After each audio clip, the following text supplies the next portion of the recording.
Alrighty then, here we are, Successful Indie Author 5-Minute Focus, episode 486, Power Through or Take a Break.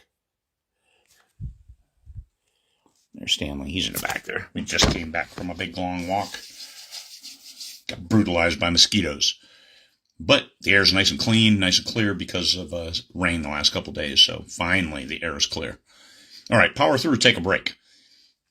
Which will retain your sanity better? Sanity, while also pushing the envelope. There's a certain necessity in life to push yourself, but push yourself within reasonable boundaries. Some people push themselves to the extreme, well, that would be me, and then other people tend not to push themselves at all. Well, it's time to take a break. I'm going to splurge. If you're always taking breaks, what are you trying to accomplish? If your goal is to publish a book, then you need to write the damn book. If it's always, I'm taking a break, I need to be inspired, you need to do the work. But you need to do the work with a healthy mindset, and sometimes you have to push yourself. It's just how it is. But push yourself within reason.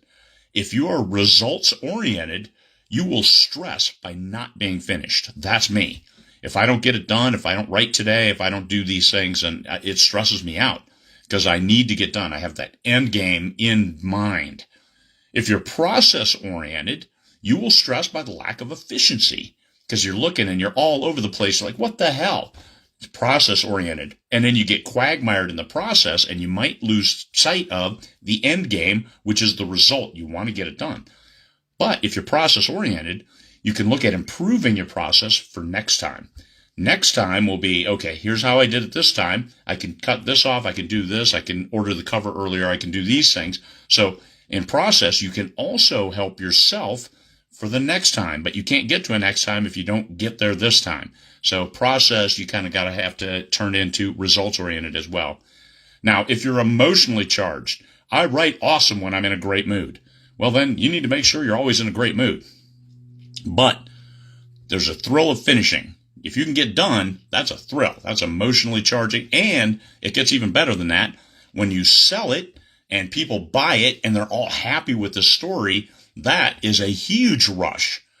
But it's equal if people aren't reviewing it, you put it out there, people aren't buying it. That's a huge letdown unless you know what you're doing in that you haven't gotten it into the right reader's hands yet. So you got to get this thing done. Emotionally charged. Maybe taper that down just a little bit. Save it for the words, save it for the scenes, and drive those scenes to an emotional level that you want your readers to feel. Okay, so there's technical aspects. You're writing, and it's like, I have to wicker these words. Which are the right words to draw out the emotional response you want? That's a challenge. But if you're all emotionally charged while you're writing, and that's the only way you can write, you're going to have problems. You're going to have problems because you're going to lose that fervor, lose sight of the end game, which is getting the book done and out there so you can get that big rush of people loving your story. And you're just going to wither. Your story's going to be, it was so great to begin with, but I stopped. Well, because you didn't know where you were going. You got to get that end game in mind and then make it happen. How many breaks do you need? Can you sprint for 10 minutes and then take a 10-minute break and then sprint for 10 minutes? That's not a bad process, but if you can sprint for 5 minutes and you need a 2-hour break, once again, you're going to have problems. Breaks need to recharge just the writing, but excessive breaks take your mind off the end game and it makes it even harder to start back up.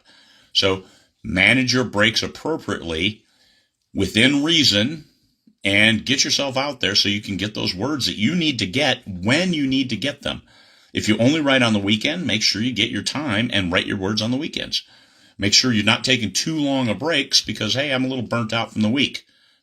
This should energize you. Writing energizes you. Writing is exciting. Telling a story is great.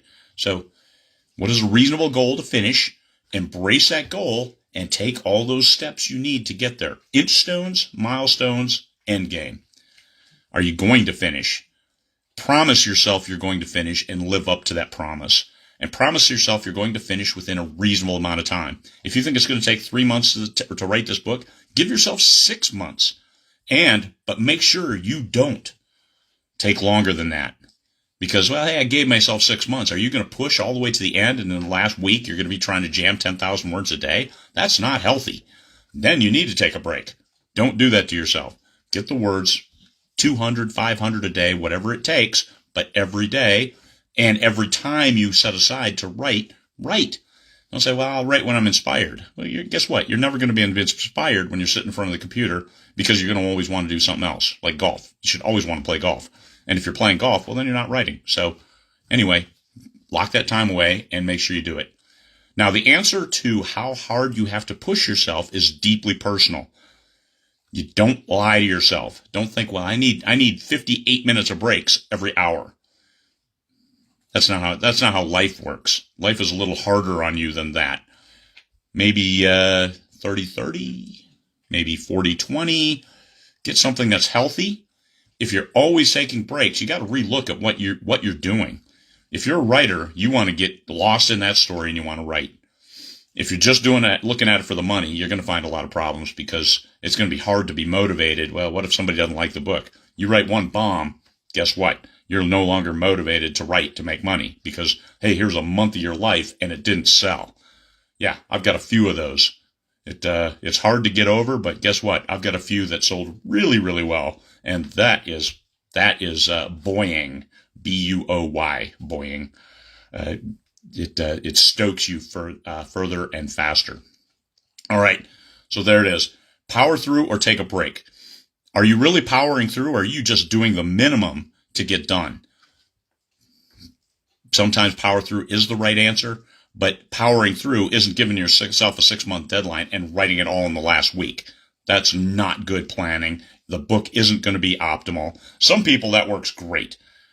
Very, very few. Those are the unicorns. Your average person needs a set amount of time, and we're all average in the big scheme. We're all average at something. When it comes to writing, make sure you focus. Do what you need to do to get done with a good story. Write the absolute best story you can as quickly as you can, and then it works a lot easier for the rest of your business, which is getting done. You can't sell a book you haven't finished. Well, you can, but then readers aren't going to come back if you don't deliver it. All right. Power through, take a break. Think about it. Do what's right for you. Don't rest too far. Push yourself a little bit within the boundaries without driving yourself insane. Peace, fellow humans.